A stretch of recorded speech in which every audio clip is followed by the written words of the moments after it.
दोस्तों, आज हम जिस मूवी को एक्सप्लेन करने जा रहे हैं उसका नाम है पिनोकियो।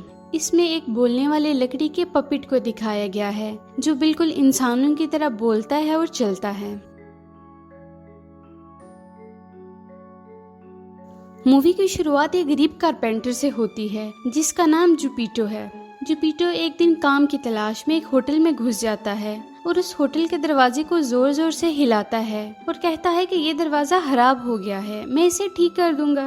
होटल का मालिक जुपिटो को गरीब और बेरोजगार देखकर उसे खाना खिला देता है। फिर जब वो होटल से लौट रहा होता है तो उसे बाहर पपेट शो की गाड़ी नजर आती है। दरअसल इस गाड़ी में कई सारे पपेट होते हैं जिन्हें देखकर जुपिटो भी पपेट बनाने का इरादा करता है। पपेट बनाने के लिए उसे लकड़ियों की जरूरत होती है, जिसके लिए वो अपने फ्रेंड जेरी के पास जाता है। जेरी एक लकड़ी जुपिटो को दे देता है। इसके बाद जुपिटो अपने पपेट को बनाने में लग जाता है और जब वो पपेट बना रहा होता है वो तभी इसकी हार्ट बीट भी फील कर सकता है। जुपिटो और एक्साइटमेंट के साथ इस पपेट को बनाने में लग जाता है। फिर पपेट बनाने के बाद जुपिटो इसके साथ खूब बातें करता है और उसे डैड बोलने के लिए कहता है। पपेट जब इसका नाम पुकारता है तो वह हैरान होता है और फिर बहुत खुश भी। वो इसका नाम पिनोकियो रख देता है। जुपिटो पिनोकियो को इंसानी लिबास पहनाता है और उसे इंसानों की तरह चलना भी सिखाता है, क्योंकि पिनोकियो तो लकड़ी का पुतला था जो किसी जादुई और नामालूम वजह से इंसानों की तरह बन गया था। वो लकड़ी का था लेकिन एहसासात जज्बात सब इंसानों के से थे।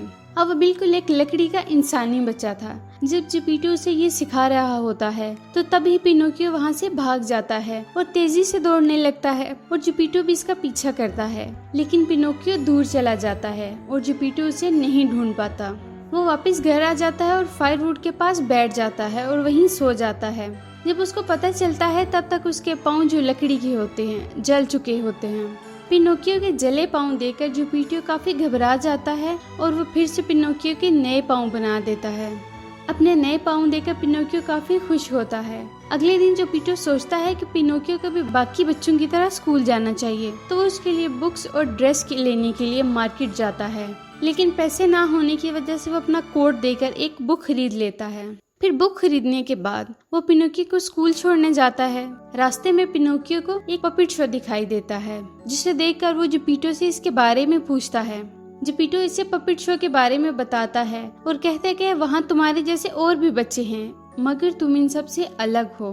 पिनोकियो को स्कूल छोड़ने के बाद जुपिटो घर वापस आ जाता है, लेकिन पिनोकियो स्कूल क्लास में जाने के बजाय पपेट शो देखने चला जाता है, जहाँ टिकट लेने के लिए वो अपनी बुक बेच देता है। फिर हम देखते हैं कि शो के दौरान इन पपेट्स का ध्यान पिनोकियो की तरफ चला जाता है और पिनोकियो को बिना रस्सी के मूव करते देखकर सब पपेट हैरान हो जाते हैं और उसे घेर लेते हैं। ये देखकर शो का मालिक आ जाता है और पिनोकियो को पकड़ लेता है। शो खत्म होने के बाद अपना सारा सामान लेकर वो शहर से बाहर आ जाता है। दूसरी तरफ जुपिटो पिनोकियो को लेने स्कूल जाता है, जहाँ जाकर उसे पता चलता है कि पिनोकियो तो क्लास में आया ही नहीं है। ये सुनकर जुपिटो घबरा जाता है और उसे ढूंढने निकल जाता है। इसके बाद वो उस बुक शॉप पर जाता है जहाँ उसने बुक बेची थी और उसे पता चलता है कि पिनोकियो पपेट शो देखने गया है।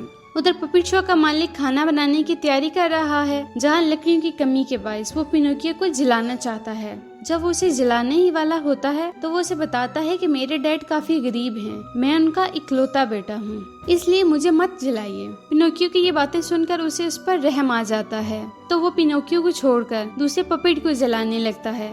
पिनोकियो उसे रोकता है और कहता है कि इनके बदले मुझे जला लो, लेकिन इन्हें कुछ मत करो। अब शो का मालिक उसे 5 सोने के सिक्के देता है और उसे आजाद कर देता है। अब हम देखते हैं कि घर लौटते हुए रास्ते में उसकी मुलाकात 2 चोरों से होती है, जिनका नाम फॉक्स और कैट है। दरअसल उन्हें इन सोने के सिक्के के बारे में पता चल जाता है। वो पिनोकियो को बच्चा समझकर बेवकूफ बनाने की कोशिश करते हैं। वो उसे कहते हैं कि यहाँ नजदीक एक जमीन है जहाँ इन सिक्कों को दबाने से सोने का पेड़ उग जाएगा, फिर तुम्हारे पास बहुत सारे सोने के सिक्के होंगे। ये बात सुनकर पिनोकियो उनके साथ चल देता है।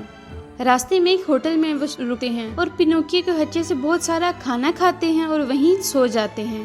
नेक्स्ट मॉर्निंग फॉक्स और कैट वहां से चले जाते हैं और पिनोकियो को वेटर बताता है कि वो दोनों तुमको जंगल के बाहर मिलेंगे। जिसके बाद होटल का मालिक उसे खाने और रहने के लिए एक सोने का सिक्का ले लेता है। फिर वो जंगल की तरफ चल देता है। रास्ते में उसे एक बोलने वाला कीड़ा समझाता है कि जंगल में ना जाओ, वो दोनों झूठे हैं। लेकिन पिनोकियो उनकी बात नहीं मानता और उसे पत्थर मारने के बाद जंगल में चला जाता है। वहाँ वो दोनों नकाब पहनकर इसका इंतजार कर रहे हैं। वो दोनों उसे पकड़ लेते हैं और उसे सिक्के छीनने की कोशिश करते हैं, लेकिन वो इन सिक्कों को मुंह में डाल लेता है। अब दोनों पिनोकियो के गले में रस्सी डालकर उसे दरख्त से टांग देते हैं ताकि वो उसके मरने के बाद इसके मुंह से सोने के सिक्के निकाल सकें। इस दौरान दोनों सो जाते हैं तो एक परी आती है, वो उसको बचाकर महल ले जाती है। इस महल में पिनोकियो के इलाज के लिए ओवल और क्रो नाम के 2 डॉक्टर आते हैं। वो इसको मेडिसिन देकर चले जाते हैं। फिर हम देखते हैं कि पिनोकियो को ठीक होने के बाद वो परी से बहुत सवाल जवाब करती है, लेकिन पिनोकियो उसकी हर बात पर झूठ बोल देता है और इसके झूठ बोलने की वजह से इसकी नाक लंबी होने लगती है। पिनोकियो की लंबी नाक देखकर वो परी इसकी मदद करती है और कुछ परिंदों की मदद से इसकी नाक नॉर्मल कर देती है। फिर वो पिनोकियो को घर जाने का कहती है और उसे जंगल के बाहर छोड़कर चली जाती है। पिनोकियो जब वापस आ रहा है तो रास्ते में उसे कैट और फॉक्स मिलते हैं, जिनसे मिलकर पिनोकियो काफी खुश होता है। जब इन दोनों ने उसे मारने की कोशिश की थी तब इनके चेहरे छुपे हुए थे, इसलिए पिनोकियो इनको नहीं पहचान सका था। अब फिर ये दोनों उसे बेवकूफ बनाकर उसे जादुई जमीन पर ले जाते हैं और उससे सिक्के जमीन में दबा देते हैं और अब वो इसे पानी लाने के लिए भेज देते हैं। जब वो पानी लेकर वापस आता है तो फॉक्स और कैट उसे वहाँ नजर नहीं आते और साथ में उसे जमीन में दबाए हुए सिक्के भी नहीं मिलते। तो पिनोकियो वहाँ एक कोर्ट में जाकर फॉक्स और कैट की शिकायत करता है। वो बताता है कि किस तरह इन दोनों ने इसे धोखा दिया है, लेकिन इस कोर्ट का जज पिनोकियो को ही पनिश देने लगता है और कहता है कि इस कोर्ट में सिर्फ बेकसूरों को ही सजा मिलती है। ये सुनकर पिनोकियो अक्लमंदी से काम लेता है और कहता है कि किसने कहा है कि मैं बेकसूर हूँ, मैं बहुत बड़ा चोर हूँ, मैंने बहुतों को लूटा है। ये सुनकर जज उसे छोड़ देता है। अब पिनोकियो घर पहुँच जाता है, लेकिन घर पर उसे ताला लगा हुआ नजर आता है। तो उसका हमसाया आता है और उसे बताता है कि जिपीटो तो तुम्हें ढूंढने के लिए समंदर पार कर गया है। जिपीटो समंदर पार करके अमेरिका पहुंच जाता है तो पिनोकियो भी घबराकर समंदर में छलांग लगा देता है। वो समंदर में कई महीने इसी तरह तैरता रहता है और फिर किनारे पर पहुंच जाता है।